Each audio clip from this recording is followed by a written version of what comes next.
একটু বুদ্ধি করলে কঠিন কাজকেও সহজ করা যায়। হ্যালো এভরিওয়ান, আসসালামু আলাইকুম। কেমন আছেন সবাই? আশা করি আল্লাহর অশেষ রহমতে ভালো আছেন, সুস্থ আছেন। আলহামদুলিল্লাহ, আমি আমার পরিবার নিয়ে আছি খুব ভালোই। দেশ থেকে দেশে বাইরে থেকে যে যেখানে বসে আজকে আমার এই ভিডিওটি দেখা শুরু করেছেন সবাইকে অসংখ্য অসংখ্য ধন্যবাদ। আমি পারভিন সুলতানা, বাংলাদেশ থেকে।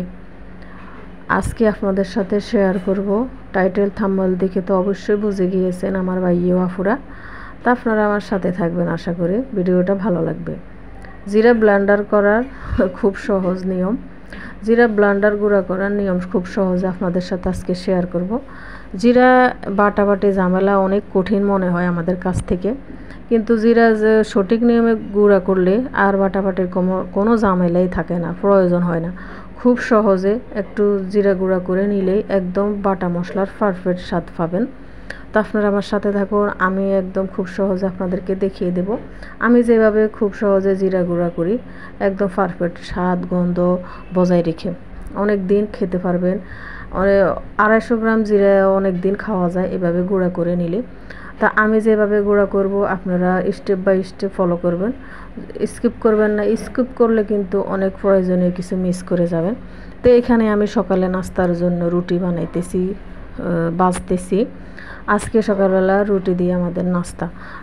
কোনো দিন মন চাইলে আমি পরোটা ভেজে নেই, বা মন চাইলে রুটিও ভেজে নেই, বা যেদিন মন না চাই ওদিন রুটিও খাই না, পরোটাও খাই না, অন্য কিছু একটা দিয়ে নাস্তার কাজটা সেরে নিই।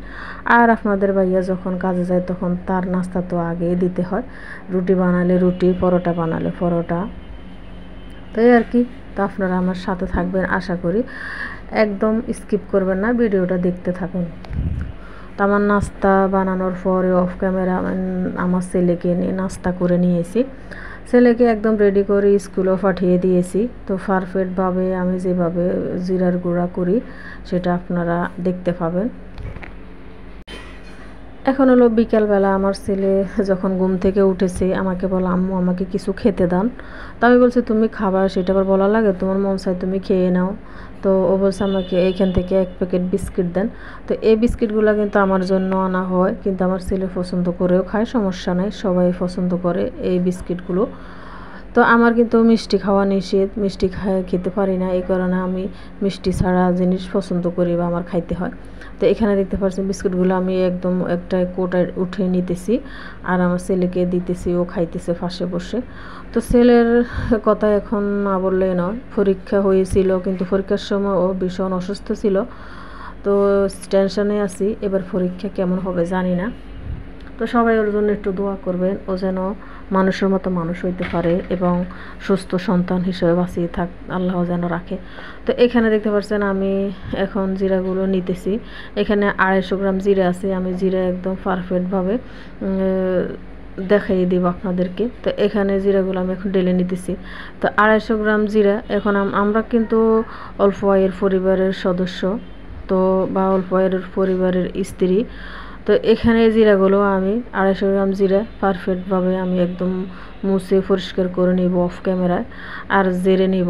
তো জিরার মধ্যে ছোট ছোট ডালপালা থাকে, এগুলো ফেলে দিব আর একদম জেরে নিতেছি পরিষ্কার করে।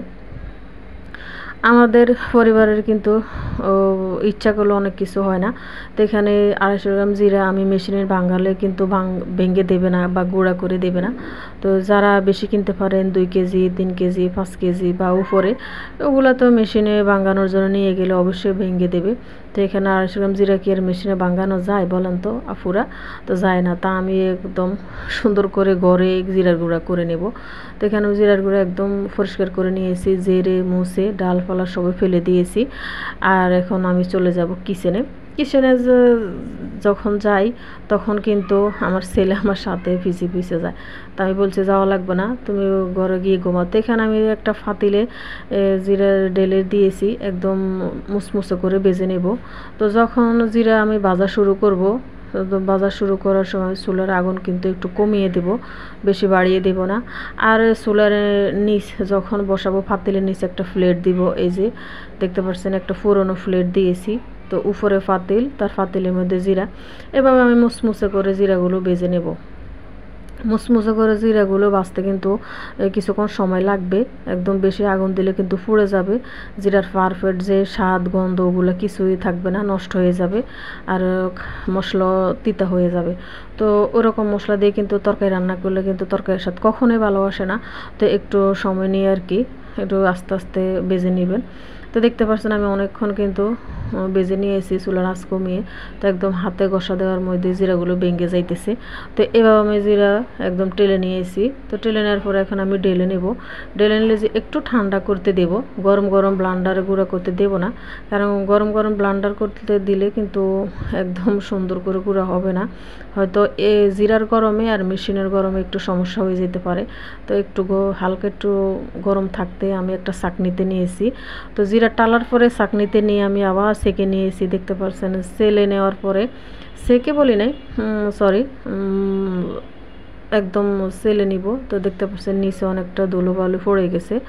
অনেকে কিন্তু জিরা ধুয়ে থাকেন, কিন্তু আমার মতে আমার মনে হয় জিরা না ধুলে কিন্তু ভালো, এইভাবে একদম ভালো মতো একটু শুকনো কাপড় দিয়ে ঘষে ঘষে পরিষ্কার করে নিয়ে তারপরে একটা ছাঁকনি দিয়ে সেলে নিলে কিন্তু ধুলোবালু পড়ে যায়। ধুয়ে নিলে কিন্তু স্বাদটা আমার মনে হয় একটু কমে যায়, জিরার যে ঘ্রাণ এটা চলে যায়। তা আমি এই যে একটা ব্লেন্ডার মেশিনের জারে পরিমাণ মতো জিরা দিয়ে দিয়েছি। এই যে এখন ব্লেন্ডার শুরু করে দিয়েছি গুঁড়া করা। তো জিরা গুঁড়া হয়ে গেছে আমার কিছুটা। এই যে তো আমি এগুলো এখন এই যে আবার এই ছাঁকনিতে সেলে নেব। এই যে এই ছাঁকনির মধ্যে দিয়ে কিন্তু বা চালন দিয়ে যদি সেলে নেই, তাহলে জিরার যেই উপরের যে অংশটা ওটা কিন্তু তাড়াতাড়ি কিন্তু জিরা গুঁড়া হয়ে যায়, আর ভিতরের যে একটা শ্বাস থাকে এটা কিন্তু সহজে হইতেছে না। তো যে শ্বাসগুলো থেকে যায় এগুলো আমি আবার জিরার গুঁড়া করার সে জারের মধ্যে নিয়েছি, আবার তার সাথে আস্ত জিরাও দিয়েছি কয়টা। এইভাবে আমি কিন্তু জিরার গুঁড়া সেলে নেব, আর বাকি যেটা থাকবে ওটার সঙ্গে আরও আস্ত জিরা দিয়ে জিরা গুঁড়া করে নেব। এভাবে আমি জিরা আস্ত জিরা শেষ হওয়া পর্যন্ত, একদম শেষ পর্যন্ত এইভাবে জিরা করে নেব। দেখতে পাচ্ছেন কত মিহিন হয়েছে, একদম মিহিন জিরা। তো আমি এইভাবে জিরার গুঁড়া করতেছি, এভাবে আমি করি। 250 গ্রাম জিরা কিন্তু মেশিনে কখনোই ভাঙাই দিবে না। তো ঘরে একটু সময় নিয়ে যদি জিরা গুঁড়া করে নিই তাহলে আমার আর বাটাবাটি ঝামেলা থাকে না, অনেক সুন্দরভাবে কিন্তু তরকারি রান্না করা যায়। এই যে দেখতে পাচ্ছেন আমি বাকি যে জিরা গুঁড়োগুলো এইভাবে গুঁড়া করে নিতেছি। তো এই পর্যন্ত যারা চলে এসেছেন আমার সাথে, আমার কথা শুনতে শুনতে ভিডিও দেখতে দেখতে, অবশ্যই ফলো করছেন কিভাবে জিরা গুঁড়া করা যায়। বেশি জিরা তো মেশিনে ভাঙাতে পারে, আগে বলে দিছি। কম জিরা হলে কিন্তু আমরা খুব সহজে ঘরে জিরার গুঁড়া করে নিতে পারি। আর যে টেলে নিয়েছি, টেলে নেওয়ার জন্য কিন্তু ঘ্রাণটা কিন্তু ভালো লাগে। তো এই যে দেখছেন আমার সব জিরা কিন্তু একদম সেলে নেওয়া হয়ে গেছে ব্লেন্ডার গুঁড়া করে। এখন যেগুলো অবশিষ্ট আছে ওগুলো আমি একটা বাটিতে তুলে রাখবো এবং পরিমাণ মতো পানি দিয়ে কিন্তু ভিজিয়ে রাখবো। তাহলে শিলপাটায় বেটে নিলেও কিন্তু খাওয়া যায়। অনেকে ফেলে দেয়, আমি ফেলে দেবো না। ওটাও কিন্তু একটা মশলা, সমস্যা নেই, ওটা খাওয়া যায়। তো জিরার গুঁড়া করার পরে এই যে আমার দেখতে পাচ্ছেন একটা ডিব্বায় তুলে নিতেছি, সুন্দর দেখা যাইতেছে, কালারটা খুব সুন্দর আসছে। এভাবে জিরার গুঁড়া করে রাখলে কিন্তু অনেক দিন খাওয়া যায়। একদিন একটু কষ্ট করলে কিন্তু ভালো থাকা যায় বা ভালোভাবে রান্না করা যায়। তো ভিডিও শেষ পর্যন্ত চলে এসেছি, আজকে এখানে বিদায় নিলাম। আসসালামু আলাইকুম।